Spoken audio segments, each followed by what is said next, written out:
Fala galera, tudo tranquilo com você? Professor Wagner. A gente começa essa aula hoje falando de ondas, ondulatória. É uma parte da física muito importante que fala da propagação de energia em determinados meios. E a gente vai falar um pouquinho dessa construção de ondas hoje para você, beleza? Gente, perceba o seguinte, onda vai ser um movimento que a gente chama de movimento periódico, tá? Ou seja, um movimento que se repete em função do tempo. Então a ondulatória está relacionada a esse tipo de movimento que se repete em função do tempo, tá? Tudo que é o movimento repetitivo, a gente vai chamar aí também de movimento oscilatório, movimento ondulatório. Então, a ondulatória pode ser descrita como uma sucessão de pulsos. Eu tenho um pulso de energia numa determinada fonte. Então é importante a gente saber que para a gente falar de ondulatória, eu preciso ter uma fonte, certo? E essa fonte, ela consegue propagar uma quantidade de energia, certo? Quais são os tipos de ondas que nós podemos ter? Nós podemos ter ondas transversais ou ondas longitudinais.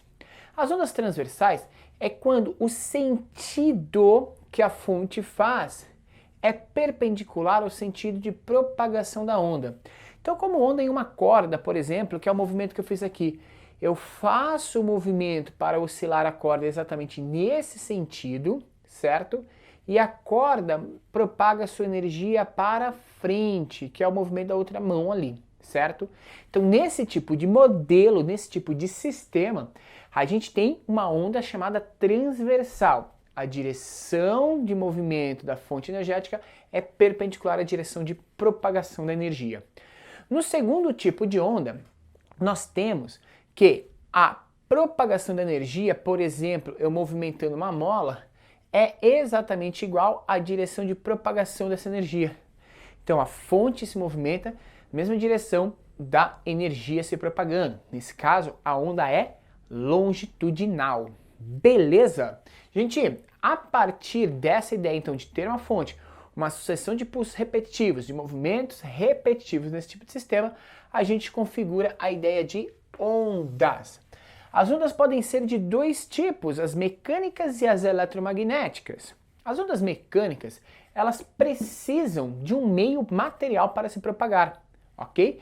Elas transmitem energia num determinado meio e esse meio transporta essa energia. Então eu posso ter ondas se propagando no ar, ondas se propagando na superfície d'água, eu posso ter ondas se propagando em uma corda, em um trilho, ok? Em qualquer coisa material. A gente só não tem propagação de ondas mecânicas no vácuo, onde não existe matéria. Então quando a gente vai para o espaço, a gente não vai ter a propagação de som, por exemplo. O som é uma onda mecânica.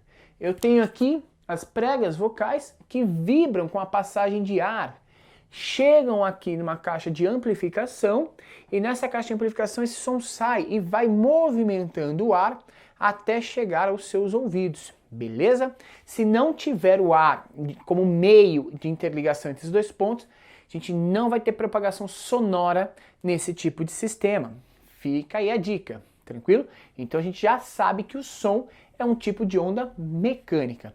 Normalmente, o que a gente precisa conhecer de ondas é algumas características. Eu fiz aqui a representação de onda através de uma senoide, que é a representação mais simples que a gente tem, e um dos elementos importantes é a amplitude da onda, tá?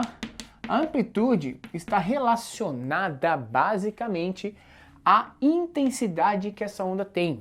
Se eu falo bem calmamente com você, a amplitude é baixa. Mas se eu começo a aumentar a intensidade desse som, a gente vai ter uma amplitude maior, mais energia envolvida. Então a amplitude está relacionada com a quantidade de energia, a intensidade dessa onda. Beleza? E isso é diferente de uma outra qualidade da onda que a gente chama de altura. A altura não tem a ver com a intensidade. Isso que a gente chama de volume é a intensidade.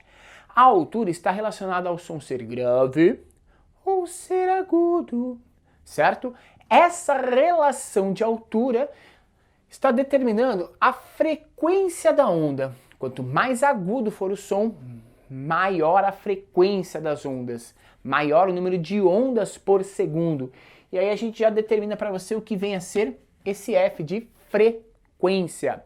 Frequência está relacionada ao número de oscilações que se propagam no meio a cada segundo, ok? Frequência é o número de oscilações por unidade de tempo. Se eu analisar oscilações por segundo, eu tenho essa frequência medida em Hertz. Então quando eu falo que eu estou emitindo um som a 20 Hz, significa que eu estou medindo um som a 20 oscilações por segundo. Se eu estou emitindo um som a 60 Hz, 60 oscilações por segundo, beleza? Se a gente tem uma outra característica, por exemplo, o número de oscilações por minuto, a gente vai ter isso medido em RPM, rotações ou repetições por minuto, beleza? Tranquilo? Gente, para a gente poder calcular um dos principais modelos, né, uma das principais perguntas relacionadas às ondas que a gente vai encarar é em relação à velocidade de propagação dessa onda. Para você calcular a velocidade de propagação, dado um exemplo de onda como esse, a gente vai ter que achar o comprimento da onda. O comprimento da onda é a medida entre um ponto qualquer da onda, aí eu peguei um nó aqui da onda, por exemplo, e vou ver onde que esse nó se repete. Então a onda veio para o seu vale, chegou no ponto neutro, foi até o seu pico e chegou de novo no nó, que ela repetiria aqui o vale. Essa distância entre esses dois nós é o que a gente pode chamar de comprimento de onda, que vai ser representado pela letra lambda, certo? E terá como unidade de medidas metro. Então, a partir dessa medida, a gente consegue calcular o comprimento de uma onda. Professor, eu preciso sempre usar esse nó? Não. Eu poderia ter visto de pico a pico, do início da onda, qualquer ponto. Desde que eu pegue esse ponto e pegue a sua primeira repetição, a gente vai ter nesse espaço horizontal o comprimento da onda medido em metros, ok? Se a gente tiver também o tempo de propagação desse sistema ou a frequência, a gente consegue calcular a velocidade. Normalmente, é fornecido para a gente a frequência de propagação, o número de oscilações por segundo.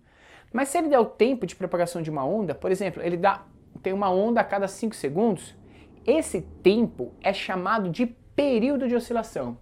E a frequência, ela é o inverso do período, certo?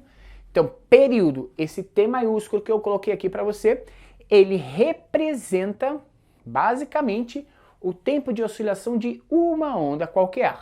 A frequência é quantas ondas por unidade de tempo eu tenho. Um é o inverso da outra, ok? Então, para a gente calcular a velocidade de propagação de uma onda, a gente faz o quê? O produto do comprimento, que é dado em metros, pela frequência, que é dada em hertz. E aí você vai ter a velocidade de propagação da onda, que é dada em metros por segundo. Falando da onda mecânica, gente, lembre-se do seguinte. Na onda mecânica, a gente vai sempre lembrar que ela precisa de um meio material para se propagar. E olha que interessante, quanto mais denso for esse meio, maior vai ser a velocidade da onda. Então, por exemplo, eu estou falando e a minha voz se propaga pelo ar, certo? Quando o som se propaga pelo ar, ele tem uma velocidade aproximadamente 340 metros por segundo. Já se esse som se propagasse na água, a água é mais densa do que o ar. Obviamente, a velocidade seria maior, ok? Se eu for fazer esse som se propagar num trilho de um trem, por exemplo, numa ferrovia, o valor do som, o valor da velocidade desse som, a velocidade em si, será maior. Por quê? Quanto mais denso for o meio, maior vai ser a velocidade, certo? Guarda essa característica. Mas, professor, muda o quê? Muda a velocidade da onda, gente, ok? Muda a velocidade em si da onda, tranquilo? Vai mudar a frequência? Não, não muda a frequência da onda. Muda o comprimento da onda que a gente vai ter. E aí a gente pode ver depois essa relação em relação a esses meios, como que eles se relacionam. Corta essa parte. Beleza, então é importante você saber que muda a velocidade de propagação da onda conforme a densidade do meio. Então, onda mecânica precisa de um meio para se propagar. Se precisa de um meio para se propagar, Quanto mais denso o meio, maior a velocidade da onda. Guarda essa dica. Gente, eu posso ter duas ondas se encontrando, certo? É importante a gente pegar essa característica. Se duas ondas se encontrarem de modo que os seus picos, certo? Seus picos se encontram, os seus vales se encontram, ou seja, elas estejam na mesma fase, a gente vai ter uma característica interessante nesse tipo de onda, que é uma característica de aumento da amplitude, ou seja, elas vão ter uma interferência construtiva. Sei lá, eu tinha uma amplitude aqui de 2 metros, a outra onda tem uma amplitude de 1 metro. A hora que elas se cruzam, elas somam essa amplitude e vai ter um aumento de intensidade, certo? Vai passar a ter 3 metros de intensidade, ou seja, a intensidade, a energia dessa onda aumenta. Mas eu posso ter um encontro também de um pico de uma onda, certo? Eu propago uma onda de um lado, eu propago uma onda do outro, e acaba acontecendo isso aqui, ó, um pico encontrando um vale. Então eu tenho um pico de uma onda encontrando um vale. Nesse caso aqui, gente, a gente vai ter um encontro de ondas que a gente chama de encontro destrutivo. Eu vou pegar a amplitude de uma menos a amplitude da outra, a energia de uma menos a energia da outra. E aí a gente consegue calcular nesse tipo de sistema qual é a relação de energia nesse tipo de onda. Interferência de onda pode ser construtiva, dois picos se encontrando, ou pode ser o pico e um vale se encontrando, destrutiva. Sacou? Beleza? Gente, são algumas dicas para você mandar super bem quando o assunto for ondas. Isso cai na sua prova, cai no vestibular e você vai gabaritar, beleza? Um grande abraço, a gente se vê no próximo vídeo.